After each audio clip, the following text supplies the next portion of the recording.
ایک بڑے جلیل القدر صحابی تھے حضرت سعید بن یربوع رضی اللہ تعالیٰ.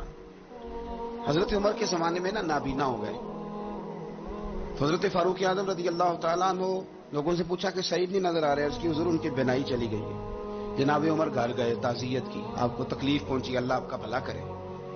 آپ ان سے پوچھتے ہیں بھائی یہاں تو کوئی سپاہی چلا جائے نا دنیا سے تو کچھ صوبائی وزیر یا کوئی افسر آ جائے بس کافی ہے, وزیر اعظم صاحب کے پاس کہاں وقت ہے. وہ کہتے ہیں 2 منسٹر بھیج دیے تھے, بات ختم ہو گئی.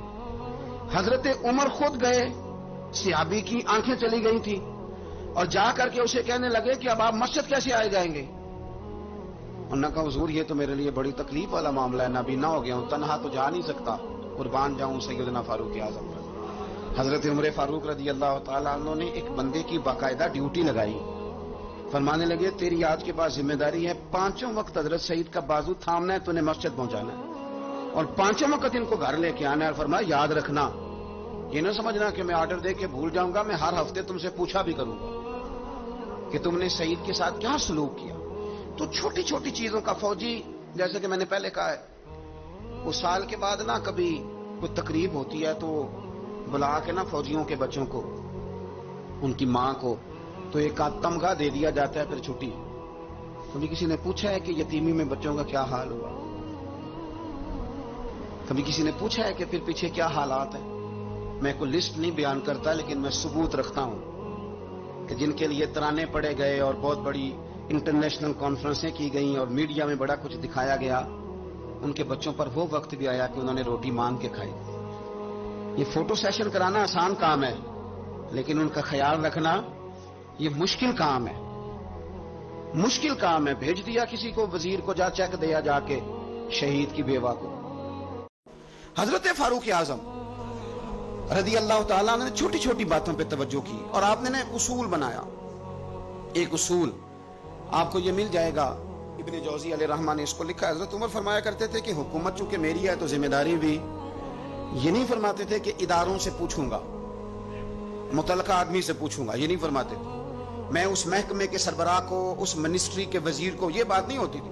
حکومت میری ہے تو ذمہ داری بھی میری ہے.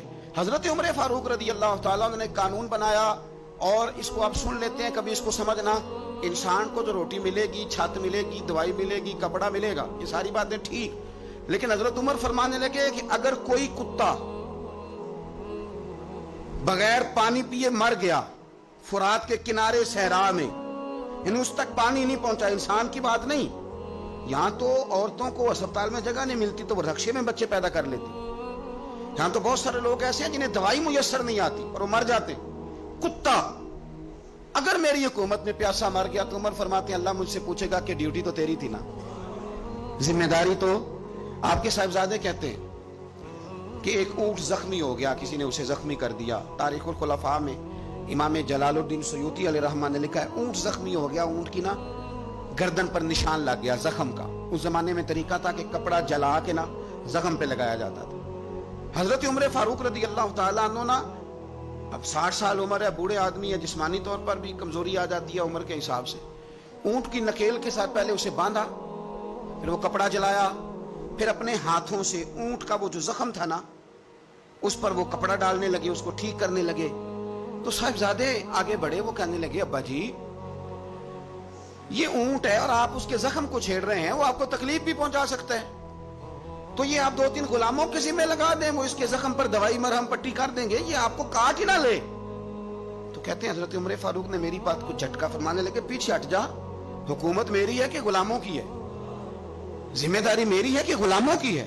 فرمایا پتر میں تو ڈر رہا ہوں کہ کہیں یہ اونٹ ہی قیامت میں میری شکایت نہ کر دے, یہ میری شکایت نہ کر دے کہ اللہ میں بیمار ہو گیا, زخم لگ گیا, حکومت عمر کی تھی اور کسی نے مجھے پوچھا ہی نہیں.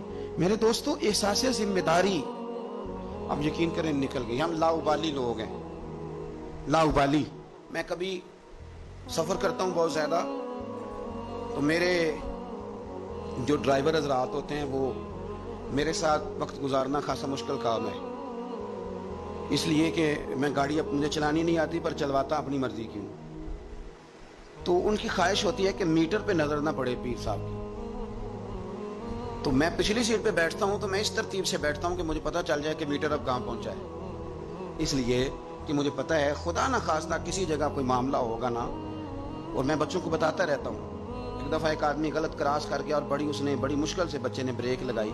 بچہ کہنے لگا اس کے قریب جا کے نا تو میں نے بھی اس کو اسی طرح سزا دینی ہے. تو میں نے کہا پتر تو بات کو سمجھ، اسے کوئی بھی کچھ نہیں کہے گا، اور ہمیں لوگ کہیں گے تسی تے سیانے بیانے ہونا. ہمیں اپنی ذمہ داریوں کا احساس کرنا چاہیے. جب ہم غیر ذمہ دار کسی جگہ بھی ہو جاتے ہیں تو حالات خراب ہو جاتے ہیں. حضرت فاروق اعظم رضی اللہ تعالیٰ عنہ چھوٹی چھوٹی باتوں کا خیال کرتے. دیکھیں نا امام مسجد، میں روز